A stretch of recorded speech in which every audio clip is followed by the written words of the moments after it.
சரி, அனைவருக்கும் வணக்கம். நன்றி ஐயா. ஆசிரியர் இன்னைக்கு உங்களுக்கு ஒரு விளையாட்டு முறையில கட்டுரை எழுதுவதை சொல்லிக் கொடுக்க போறேன். சரியா? நேரடியா பார்க்கலாம். இங்க உங்களுக்கு சொற்கள் கொடுத்து விட்டேன். உங்களுக்கு கட்டுரைனா என்ன பிரச்சனை இருக்கும் அரவிந்த்? கருத்து தேட கஷ்டம். வேறமா யார் சொல்ல முடியும்? சொற்கள். வெரி குட், சிறப்பு. வேற நமக்கு அந்த சொல்லோட மீனிங் தெரியாது சார், பொருள் தெரியாது, அதனால புது சொற்களை நம்மளால கண்டுபிடிக்க போதுமானது. 3 பேர் சொன்னாலுமே மிக சிறப்பா சொன்னீங்க. ஆக மொத்தமாக ஒரு கட்டுரை எழுதும்போது நீங்க அப்படி எழுதுறது உங்களால் எழுத முடியாம தடைப்படுவது சொற்கள் தான். எல்லாரும் ஒப்புக்கொள்கிறீர்களா? சரி, அதுக்காக சார் இன்னைக்கு உங்களுக்கு ஒரு புதிய அணுகுமுறை. அதனால உங்களுக்கு நான் சொற்கள் கொடுத்துட்டேன். ஒரு நாள் சார் உங்களை எழுத சொல்லுவேன். ஆனா இன்னைக்கு நீங்க உங்களுக்கு தயாரா இருக்கு. இன்னைக்கு நீங்க என்ன தெரியுமா செய்ய போறீங்க? இதில் இருக்கக்கூடிய சொற்களை, நான் கொடுத்த சொற்களை இரவல் வாங்க போறீங்க. இரவல்னா பிஞ்சா எடுத்து என்ன செய்ய போறீங்க? வீசிடுவீங்களா? என்ன செய்ய போறீங்க? இப்போ உங்களுக்கு சுலபமா இருக்குமா சுலபமா இருக்காதா? ஏன் சுலபம்? ஒரு ஆள் சொல்லுங்க பாப்போம்.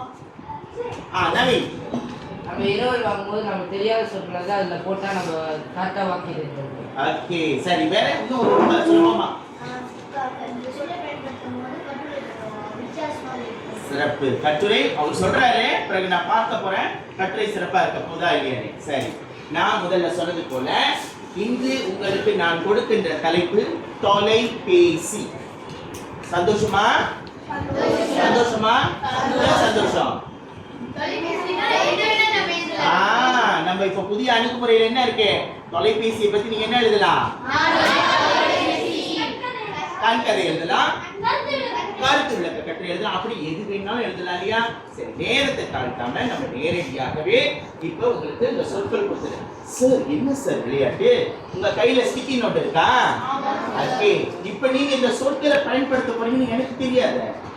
உங்களுடைய கையில இருக்கிற ஸ்டிக்கில உங்க பெயர் எழுதி, உதாரணத்திற்கு பதிவேற்றம். பதிவேற்றம்னா என்ன இல்ல இங்கிலீஷ்ல? அப்லோட். பதிவிறக்கம் ஒன்று இருக்கு பாருங்க. அப்படின்னா டவுன்லோட். சார், புது சொல்லா? யாருக்கு புதிய சொல்லுது? பாருங்க.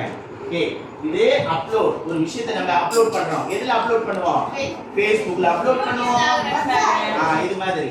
சரி, இந்த சொற்களை நீங்க பயன்படுத்த போறீங்க தொலைபேசி இந்த கட்டுரையில. நீங்க உடனே உங்க கையில இருக்கிற ஸ்டிக்கி நோட்ல நீங்க எழுதி ஒட்டிட்டு அவங்க கட்டுரையில பயன்படுத்துங்க. தயாரா? ஆரம்பிக்கலாமா? ஓகே, சரி. நான் ஒரு தொலைபேசி எழுதினாலும் சரி, எது வேண்டுமானாலும் நீங்க எழுதலாம். ஆரம்பிக்கலாம். நான் பார்க்க போறேன் எத்தனை பேர் எழுதும்போது இந்த சொற்களை பயன்படுத்த போறீங்க.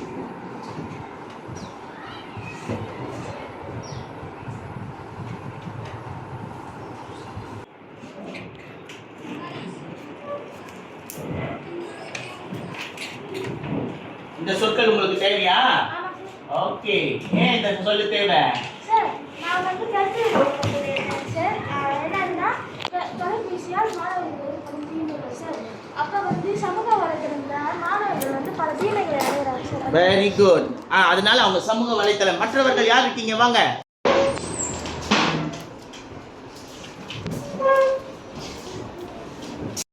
ரேஷ்மினி போய் ஒட்டிட்டாங்க.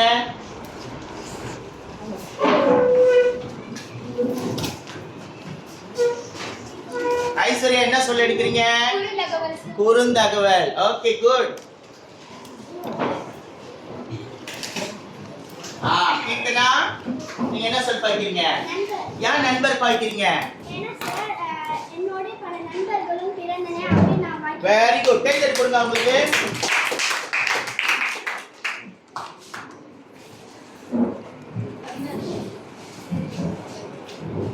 என்ன சொல்லியா? நீங்களும் அதே குறுந்தகவல் தான் பாய்க்கிறீங்களா? Okay, good.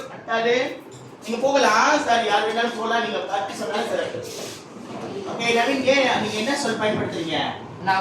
நான் பலருக்கும் வந்து ஒரு மகிழ்ச்சியாக திகழ்கிறேன் என்று சொல்றதுக்காக. இதற்கு முன்பு உங்களால இதை யோசிக்க முடிந்ததா? இப்ப இந்த சொல் கிடைச்சோன்னா உங்களுக்கு உதவியா இருக்கா? Okay, good, very good.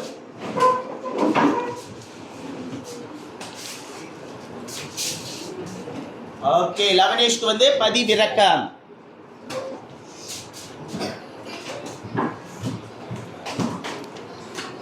Okay, கவினாஷும் அதே நண்பர் தான் எடுத்திருக்காரு.